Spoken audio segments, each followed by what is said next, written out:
Welcome to News Today with Universal Parks News Today. I'm Tom Corliss. Here now the news for January 14th, 2022. It's the end of an era as Shrek 4D has permanently closed at Universal Studios Florida.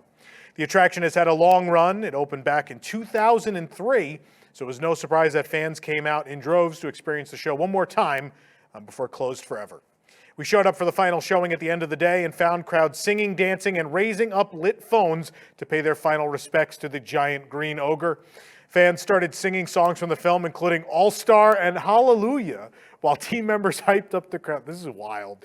The excitement and chanting of Shrek, Shrek, Shrek continued into the queue as we made our way into the pre-show room, and you could feel the excitement from the crowd during the pre-show, and the packed theater didn't hold back with their reactions during the film. An amazing experience. And on the way out of the theater, team members informed everyone that Universal did not want the glasses back, and we could keep them as a souvenir. I don't know if that's just them being nice or being mean to people. Like, you guys touch that? I don't want that. This is a great way to end the experience of the attraction. You can check out our video right here to see how closing night went for yourself. If you're a fan of the attraction, it's probably a nice way to say goodbye from home. No announcements have been made about what will replace the attraction, but Universal Orlando Resort has been hinting at something on social media, sharing pictures of bananas around the park. You may remember the last time they did this was way back in the lead up to the opening of Despicable Me Minion Mayhem. The attraction's been there for quite a while now, but they did post a video where an onion, representing Shrek, was replaced with a banana, which represents the Minions. If that wasn't hint enough, the construction walls around the attraction have Minions on them. As it has only been a few days since the closure of Shrek 4D, nothing about the building looks different, but the Minion images are graffiti style on the walls with Minions in bubble font over caution tape, and the walls extend all the way around the building to Transformers the Ride, and these may only indicate a temporary Shrek 4D replacement, such as a Minions meet and greet. After all, the ride Despicable Me Minion Mayhem already exists across the street. Rumors we've heard point to an interactive experience based on VillainCon, a fictional Orlando-based convention featured in the first Minions film. If you look closely in the movie, I think I'm at VillainCon, by the way. That's a joke. So the rumor is that some sort of interactive walkthrough VillainCon experience will replace at least one of the Shrek theaters. Obviously, only one was still standing because they used the other space for Halloween Horror Nights. And since Halloween Horror Nights is so important to Universal Orlando and they can't really afford to lose a house, the rumor is that, again, half that space will remain as something they can use for Horror Nights, for a house every year, and the other half will be this VillainCon walkthrough experience, which will be just across the street from the other Despicable Me attraction. Obviously, nothing has been announced as of yet, but again, you know, people we know that work in the park, people that work in creative have all said this is what's happening, so I would expect that it is. Universal Orlando Resort is getting ready for their 2022 Mardi Gras celebration, which will kick off on February 5th. Trusses are up throughout Universal Studios Florida for decorations and lights, and trusses surround this courtyard, which is blocked off. Right now, none of the trusses have decorations, and some have lights attached, though. And some light towers line the streets of the New York area. There are archways around the kiosk near the Plaza stage, and the concert lineup has even been announced for Mardi Gras, which is also seeing the return of parades. You can find the full list of performers coming to the Music Plaza stage at USF over on our website. Police said that a New Jersey man stole from a Universal Studios Florida gift shop last month, and he stole, and he stole, and he stole. Well, you get the idea. Ryan Walsh, 31, of Sewell, New Jersey, was arrested and charged with grand theft, a third-degree felony, according to court records.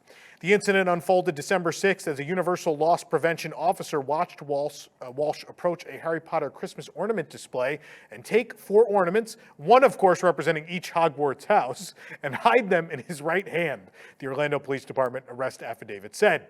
Walsh left the ornament display and stuck the ornaments in the large Universal Studios merchandise bag he already had, the report said, before returning to the ornaments to steal another set. Then Walsh headed to the display selling phone cases and put a Death Eaters and a Ravenclaw phone case in his bag. Following that, Walsh went back to the Christmas ornaments and put more in his bag, police say. Just kept going back. Next, Walsh moved to the Harry Potter-themed socks and stuck several pairs in. Walsh returned to the Christmas ornaments for a 4th time, and he stole more, all before walking to the scrapbook display and concealing a Harry Potter scrapbook under his arm. And lastly, he seized a Harry Potter throw blanket from the shelf and left the Universal Studios store without paying. Exiting out the doors which faced Despicable Me Minion Mayhem, Universal security quickly stopped him and escorted him for questioning to the back. Walsh admitted he stole the Wizarding World of Harry Potter merchandise, which cumulatively cost $827 from the store. He also admitted he had stolen other items from the park. Walsh was taken to jail and is scheduled to be arraigned January 18th in Orange County Circuit Court, according to court records which do not show an attorney listed for him. Walsh could not be reached for comment. Revenge of the Mummy closed on January 7th at USF for a lengthy refurbishment set to conclude sometime around late summer 2022. With whispers about changes that could come to the attraction's queue and pre-show, we figured we'd take a full journey through the queue to check out every single detail, so you can head on over to our site or right here on YouTube to watch the tour. But remember, the curse is real. A new keychain and magnet inspired by the classic Out of Time license plate from Back to the Future are now available at Universal Orlando. We found them in E.T.'s toy closet at USF. The license plate says California across the top with the words the Golden State along the bottom, and in the middle, of course, it says Out of Time. Keychain is a small circle with a photo of the license plate on it. The mini license plate costs $12, the keychain $8. In compliance with the recent emergency temporary standard requiring employees of companies larger than 100 employees to implement a mandatory COVID-19 vaccination policy or to undergo weekly COVID testing and wear a face covering while working, Universal Orlando Resort has announced that their policy regarding the resort's team members will go into effect starting January 10th. It already went into effect, obviously. Team members at Universal Orlando will be required, starting on the 10th, to attest to their status of vaccination and provide proof if they are partially or fully vaccinated. Additionally, team members who remain not vaccinated by February 9th will be required to follow a strict weekly testing cadence, provided initially at Universal Orlando Resort's expense and on-site, and wear a face mask at all times while working. The full notice letter was sent out to team members on January 10th.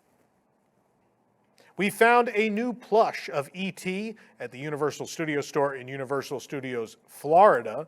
This plush E.T. comes in two pieces. Not Reese's, though, with the iconic character sitting in a basket. His characteristics have been compressed a bit to make him even more adorable. I think these match the Uni Minis, the little figures they sell in the parks. The basket has the film logo on the front and seems to have loops on the back for connecting it to a belt or maybe onto a bicycle. How about that? Wouldn't that be cute? We found this adorable little guy at the Universal Studios store again in USF for $35. The Jurassic Park River Adventure is closed, as it was scheduled to, on January 10th, 2022 for a standard refurbishment, and walls have been erected around the ride's entrance. The refurbishment is scheduled to last until January 28th. Meanwhile, the entire facade of Poseidons Fury at Islands of Adventure has now been repainted a seafoam green color. Repainting began last month with the facade's archways. The broken seal at the top of the building later got some gold paint, and colors are being added to the columns. According to the characters, guests can now meet outside the attraction. Poseidons Fury may reopen sometime next month. Some areas of the ruins don't yet match the new color scheme, so we expect there is more painting still to be done. The tops of all four columns are now brown, although some have yet to be completely painted. They all have red-orange bands on them, too. A new pressed penny machine has moved into the recently updated Island Market and Export Candy Shop at Islands of Adventure. The machine is next to the bulk candy wall. Each penny is $1, and there's no need to provide a penny of your own. You can also get all 8 designs for $5. The designs feature the DeLorean from Back to the Future, Bumblebee from Transformers, King Kong, E.T., Woody and Winnie Woodpecker, and the shark from Jaws. There's also a design featuring the Universal Studios Florida logo and a Velocicoaster design featuring a velociraptor bearing its teeth and claws. Examples of each penny are on the display. They look great. We're finally seeing some progress on the Toothsome Chocolate Emporium and Savory Feast Kitchen at Universal City Walk Hollywood. It's my favorite name.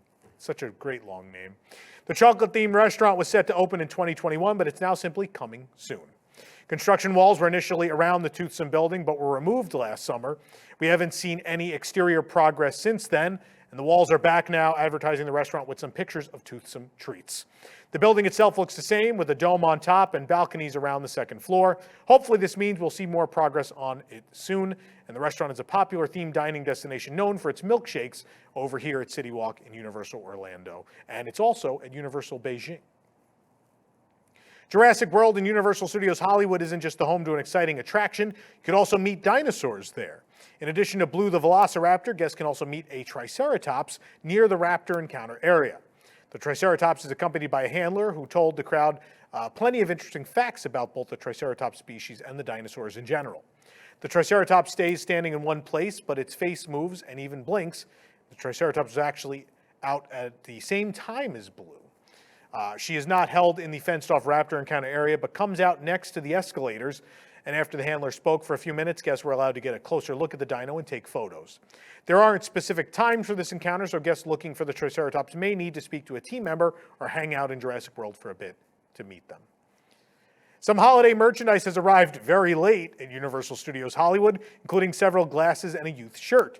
There are 2 different glass designs, and each come in 2 sizes. The first design features Christmas lights and snowflakes, while the second features a Christmas tree above the Universal Studios Hollywood marquee. The pint glasses are $15, while the shot glasses are $10. The youth tee is red with Universal Studios on the front, surrounded by string lights, snowflakes, and candy canes. It also says Happy Holidays around the park name. The shirt costs $20. While we applaud the effort, obviously it's no longer Christmas, but you can always keep them for this year, right? Just keep them, keep them handy. Although Universal Studios Japan guests can already explore the Mushroom Kingdom over in Hollywood, they are still anxiously awaiting their own version of Super Nintendo World, but let's take a quick look at how construction is going. It seems the purple moisture-resistant sheathing has all been installed, and now a layer of light blue paneling is being added to the mountainous structure. Guests will enter Super Nintendo World next door to Transformers The Ride 3D, and from the escalators we can see the beginnings of an entrance tunnel. The green hills have been visible for a long time now. The light blue paneling may be the last layer before the final walls are constructed, the themed ones. Everything remains surrounded by scaffolding. It's only a few months ago that we could see straight through the structure. No blue paneling has been added yet to the tower, but it's almost completely enclosed by the purple sheathing. And behind the tower, some black and tan tarps cover a blue building. Super Nintendo World is set to open sometime in 2022 at the earliest, although Universal has been quiet as to a specific opening window in Hollywood. Universal Studios Japan and Japan Airlines, also known as JAL, have teamed up to create a special wrapping for the next year featuring the park's wide slew of characters, including Super Mario, Harry Potter, and the Sesame Street friends and more. The USJ Jet is an Embraer E190 and flies as part of the J-Air JAL's regional commuter airline. The registration is JA252J and contains 95 seats. This particular jet was also used as Universal Studios Japan's Minion jet from 2019 to 2020. Inside, headrests feature characters like Mario, the Minions, Elmo, Cookie Monster, Jaws, and a T-Rex adorning every seat. All beverages are also served in special commemorative paper cups, and a special random gift featuring the jet's design and one of 6 Universal Studios Japan characters will be given out to all passengers. The plane is expected to fly routes from Osaka Itami Airport to all sorts of regional cities across Japan. A full list of routes that the jet will serve is available on the JAL website. Operations with this particular wrapping will end in March of 2023. For more information on these stories and more, head on over to universalparksnewstoday.com. If you're enjoying the show, be sure to like this video, subscribe to Universal Parks News Today here on YouTube for more great content, and click the bell for notifications. Also, make sure to hit select all notifications so you never miss an episode of the show. For UPNT, this is Tom Corliss saying, the future is whatever you make it, so make it a good one. WDW News Tonight is our weekly comedy show combining the news of the week, comedy segments, thoughtful discussions, insane characters, parody commercials, games, and more. Watch live on Thursdays at 9 p.m. and become a Wigs member to get access to a bonus post show. Watch WDW News Tonight episodes anytime and live on YouTube, or get the audio-only version on iTunes and other podcast services.